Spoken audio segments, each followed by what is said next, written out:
Hai, aku Kelly dari Washington. Aku mungkin berpakaian seperti anak laki-laki, tapi sebenarnya aku ini cewek paling girly yang pernah kalian temui. Sebelum kulanjutkan, silakan like dan subscribe. Aku terlahir dengan rambut pirang panjang yang berkilau dan mata biru sama seperti ibuku. Aku tak pernah bertemu ayahku, tapi itu bukan masalah besar. Tak perlu hidup di sebuah kastil mewah untuk merasa seperti seorang putri. Aku sudah begitu di mata ibuku. Ia selalu memanjakanku dengan hal-hal yang terindah di dunia ini. Kau bisa membuat Rapunzel merasa tak nyaman, sayang. Namun tragisnya, ibu meninggalkanku dalam kecelakaan saat aku 10 tahun dan aku harus pindah dengan Selina, teman ibuku. Ia tinggal di sebuah rumah mewah di mana terdapat banyak sekali orang berpakaian sepertinya. Begitu mereka melihatku, mereka mulai berkata dan padaku. Sungguh sebuah boneka porselen. Dia pasti akan menang di kontes kecantikan. Dia terlalu cantik untuk menjadi nyata. Shh, Nyonya Sanchez di sini tak suka siapapun yang lebih cantik daripada putrinya.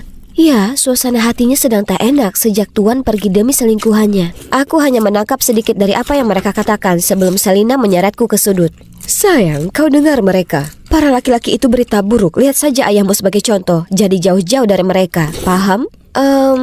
Dan satu-satunya cara untuk mengusir mereka adalah jika kau terlihat seperti mereka. Kemudian dia menyuruhku untuk mengenakan lensa kontak untuk menyembunyikan mata biruku, memotong kepang rambutku, membuang koleksi gaunku dan membelikanku pakaian yang pada dasarnya membuatku tenggelam.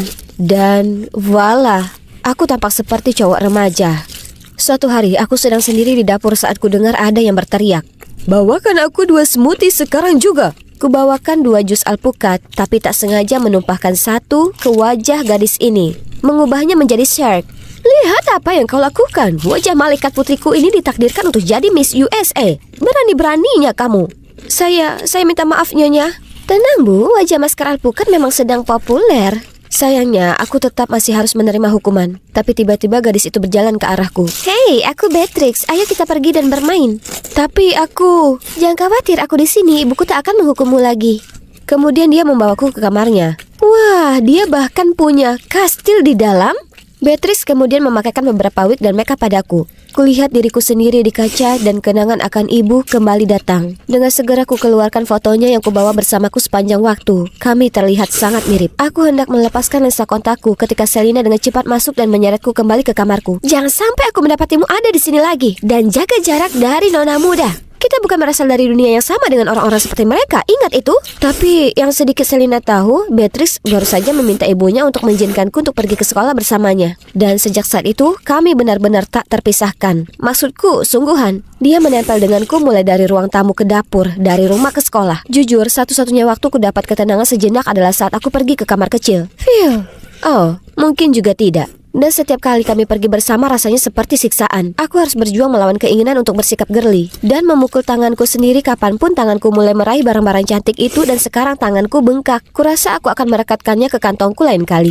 Lalu suatu hari aku tiba di sekolah mengetahui berita terburuk yang pernah ada. Kelly, salah satu pemain rugby perempuan kami terluka, jadi aku menempatkanmu di tim. Apa-apaan ini? Aku bahkan tak tahu apa itu rugby. Ini Austin, pelatih rugbymu. Jika kau butuh sesuatu, dia orangnya. Kau mengenalnya? Dia mungkin tampan, tapi ada sesuatu yang menyeratkan kabar buruk. Orang-orang memanggilnya Austin yang mengerikan. Kau sebaiknya berhati-hati. Dan dia tak melebih-lebihkan, sama sekali. Di hari pertama, dia sudah menekanku hingga ke batas kemampuanku dalam latihan sampai aku hampir pingsan. Dalam latihan tangga kelincahan, kakiku tersangkut di tali dan terjatuh di tanah. Tapi bukannya membantu, yang kudapat hanya tatapan tak berperasaan. Kemudian pernah sekali kulewatkan bolanya, membuat bola itu mengenai pemain lain. Hei, apa ini main-main buatmu? Lakukan dengan baik. Mengingat semua perkataan Selina dalam benakku, kututup mulutku dan mengacuhkannya, yang jelas-jelas laki-laki. Hei, kenapa bersikap begitu? Kau membuat seluruh tim terpuruk. Lihat. Apa kamu bisu? Berpura-pura bodoh tak akan berhasil di sini. Mulai besok latihan tambahan. Tak ada alasan. Beatrix benar, dia ini iblis. Aku sedang menyeret badanku yang sakit semua ini pulang setelah latihan saat kulihat ada kucing lucu dan berhenti untuk membelainya. Kucing itu kabur, jadi kuikuti dan akhirnya sampai di gerbang belakang sekolah yang benar-benar terlarang. Aku belum pernah kesini sebelumnya. Wah, lihat mural yang cantik ini. Ini sungguh memukau. Apa yang kau lakukan di sini? Austin yang mengerikan? Aku hanya... Oh, iya. Apa kau yang melukis ini? Ini luar biasa. Tentu saja bukan, jangan mengorek-ngorek. Dia itu pembohong luar biasa. Tapi jujur saja aku tak menyangka penyuka olahraga sepertinya tertarik dengan seni. Apalagi sebenarnya jago akan hal itu. Apa yang kalian berdua lakukan di sini? Jangan bergerak. Oh tidak, penjaga telah melihat kami. Austin langsung meraih tanganku dan mulai berlari. Kami sembunyi di gang kecil dan dia mendorongku ke dinding dengan lengannya yang kuat. Jantungku berpacu tak karuan dan aku juga bisa merasakan jantungnya. Kami begitu dekat hingga wajah kami hanya berjarak beberapa senti dan kehangatan nafasnya membuatku makin tersipu. Jadi aku tak sengaja memekik. Syukurlah, sebelum semuanya jadi makin canggung, penjaga itu pergi. Jangan pernah berpikir untuk menceritakan sepatah kata pun soal ini. Anehnya, kali ini kata-katanya tak menyakitkan sama sekali. Mungkin karena aku tahu di balik penampilan luarnya sebagai jago olahraga yang tangguh, dia punya rahasianya sendiri. Sama sepertiku, aku suka lukisanmu jadi tak perlu menutupinya. Austin berhenti sebentar, kemudian terus berjalan. Tapi aku yakin kulihat seulas senyuman. Setelah hari itu, dia mulai bersikap cukup berbeda. Lebih lembut. Dia tak lagi mengamuk padaku, tapi membantuku menjalani latihan agar aku bisa mengejar ketinggalan dengan pemain lainnya. Aku baru saja sukses melakukan tendangan pertamaku. Yeay! Aku berbalik untuk bersorak bersama Austin, tapi entah dari mana bola meluncur cepat ke arahku. Dan dia langsung menangkapnya dengan satu tangan, sementara tangan yang lain memegang pinggangku. Oke, itu canggung. Minggu ini akan ada pesta prom senior di sekolah dan Beatrix bersikeras kami pergi. Tentu saja aku memberinya jawaban tidak, tapi dia itu sungguh seperti lintah, jadi aku tak punya pilihan lain. Pakailah ini, Kay, ini satu set yang cocok. Akan sangat payah kalau aku memakainya sendiri. Kumohon. Baiklah, tapi hanya karena kau tak memberiku pilihan lain. Yeay, aku menyayangimu. Wow, baunya sangat enak. Bagaimana kalau ku pakai? Tapi tunggu, bagaimana dengan Selina? Lupakan, bukannya dia tak akan ada di pesta prom? YOLO. Aku melangkah masuk ke aula dengan pakaian yang indah ini, mata biruku dan kalung yang diberikan ibu. Semua orang langsung melongo begitu mereka melihatku, dan itulah saat kulihat Austin mendatangiku. Hei, kau tampak berbeda malam ini. Maksudku dalam cara yang bagus. Mau berdansa? Maaf, waktu khusus cewek. Kelly, lihat pojok makanan yang lezat itu. Kubilang kan kita harus datang ke sini. Oh, Beatrix, temanku di sini kelaparan. Bisa tunjukkan di mana bisa mengambil makanan? Wow, tentu. Tampan, kita punya cupcake, biskuit, dan bahkan brownies. Bukankah ini disebut mementingkan cowok daripada teman? Lagi pula bagus untuknya. Kemudian Austin dengan perlahan menuntunku dansa waltz. Dia tampak persis seperti pangeran negeri dongeng. Saat kami melangkah, membiarkan irama mengendalikan gerakan kami, kurasakan seluruh tubuhku tergelitik. Getaran itu jelas terasa. Tapi kemudian musik tiba-tiba berubah menjadi trance. Kami saling bertatap mata untuk sesaat, kemudian bergandengan tangan melintasi kerumunan banyak orang hingga kami tiba di luar. Aku tak pernah bisa bayangkan cewek tomboy bisa jadi seperti ini. Sebenarnya aku bukan seorang tomboy. Apa maksudmu? Itulah saat kuputuskan untuk ceritakan semua padanya tentang bagaimana aku terobsesi pada hal yang girly, tapi harus menekannya sepanjang hidupku. Rasanya sangat menyenangkan mengungkap semua itu setelah memendamnya selama ini. Dan Austin adalah pendengar yang baik. Wow, Kelly, aku minta maaf. Sebenarnya aku juga harus menyembunyikan hasratku akan seni untuk membantu bisnis ayahku. Jadi apa yang kau katakan padaku tempo hari benar-benar membuka sesuatu dalam diriku. Jadi semuanya juga tak mudah baginya ya. Tiba-tiba dia mengeluarkan sebuah buku sketsa dan mulai menggambarku. Kuharap momen ini berlangsung selamanya. Wajahnya berubah serius, tapi bukan dengan cara yang dingin seperti biasanya. Sebaliknya, berseri-seri dengan penuh semangat. Mata kami bertemu dan kukira jantungku akan melompat keluar dari dadaku. Dan ya, kuharap momen ini juga berlangsung selamanya. Kemudian tiba-tiba dia maju mendekat untuk memperbaiki rambutku. Aku siap untuk ciuman, tapi... Kelly!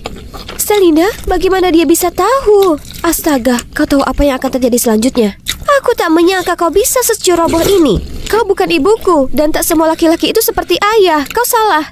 Jaga sopan santunmu. Bergantilah pakaian sekarang. Tak lama, Nyonya Sanchez datang menyela kami. Tunggu dulu. Apa matanya? Biru? Dan apa ini? Jangan hiraukan dia. Ku beli ini setengah harga di tempat barter barang bekas, Nyonya. Kemudian dia memberiku isyarat agar meninggalkan tempat. Andai ibu ada di sini, dia akan paham apa yang kurasakan. Berkaca-kaca, tiba-tiba kurasakan ada tangan hangat di bahuku. Kau tak apa? Aku lihat kau meninggalkan Austin. Dia memotong rambutmu, tampaknya lebih pendek. Aku tak apa, Beatrix. Oh wow, aku punya kalung mirip dengan yang diberi ayah padaku. Ini dari ayahku juga, kecuali aku tak tahu siapa dia sebenarnya. Mungkin ayahmu adalah ayahku? Sama sekali tak lucu, Beatrix. Oh, tapi kenapa Selina berbohong soal kalung itu ke Nyonya Sanchez? Jadi aku pergi menemui Selina tepat setelahnya. Dan dia cerita hal yang paling mengejutkan. Ayah Beatrix, mantan tuan rumah di sini sebenarnya adalah ayahku. Dia menggoda ibu, yang dulunya adalah pelayan di sini juga. Saat Nyonya Sanchez tahu, mereka berdua didepak dari rumah itu. Kemudian mengetahui ibu mengandungku, dia langsung mencampakkannya. Selina takut kalau Nyonya Sanchez bisa melihat ibu dalam diriku, jadi dia harus memaksaku untuk menyamar. Wah, ini benar-benar kacau. Rahasiakan identitasmu dengan segala cara atau kita akan tamat. Mengerti?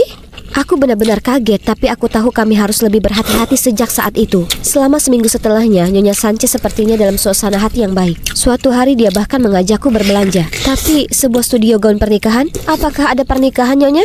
Ya, dan itu pernikahanmu, dasar sampah. Kau harus bayar karma ibumu karena mencuri suamiku. Jadi dia mengetahui semuanya? Ku coba melarikan diri, tapi langsung tertangkap. Kemudian dia membawaku ke sebuah rumah mewah ini. Dan tebak siapa yang kutemui? Kelly, apa yang kau lakukan di sini? Austin? Apa? Apa yang kau inginkan? Aku masih kebingungan saat seorang laki-laki mendorong anak laki-laki di kursi roda masuk ke ruang tamu. Hai Tuan Fisher, mengenai rencana kita, ini adalah mempelai wanitanya. Dia dan Ivan ini akan jadi pasangan yang sempurna. Kuharap Anda suka hadiahnya sebagai rasa terima kasihku. Restuku untuk pernikahan ini dan keluarga Anda. Ayah, apa yang dia bicarakan? Ivan akan menikahi gadis ini. Aku sudah siapkan semuanya supaya Ivan bisa punya masa depan yang cerah tanpa harus khawatirkan apapun. Maaf, aku harus mengesampingkan impian seniku untuk daftar sekolah bisnis seperti yang ayah inginkan. Dan sekarang ayah ingin mengontrol hidup kakak juga. Aku keberatan dengan pernikahan ini karena aku mencintainya. Kemudian dia menarikku pergi, meninggalkan Tuan Fisher terdiam karena terkejut. Kelly, aku minta maaf, kau harus bertemu dengan ayahku dengan cara yang sangat buruk. Aku janji tak akan pernah biarkan orang memperlakukanmu seperti ini lagi. Jangan khawatir, justru aku berterima kasih. Kata-katamu sungguh membangunkan keberanian dalam diriku. Austin menawarkan bantuan untuk membantuku membicarakan masalah ini. Tapi ini saatnya aku berjuang sendiri.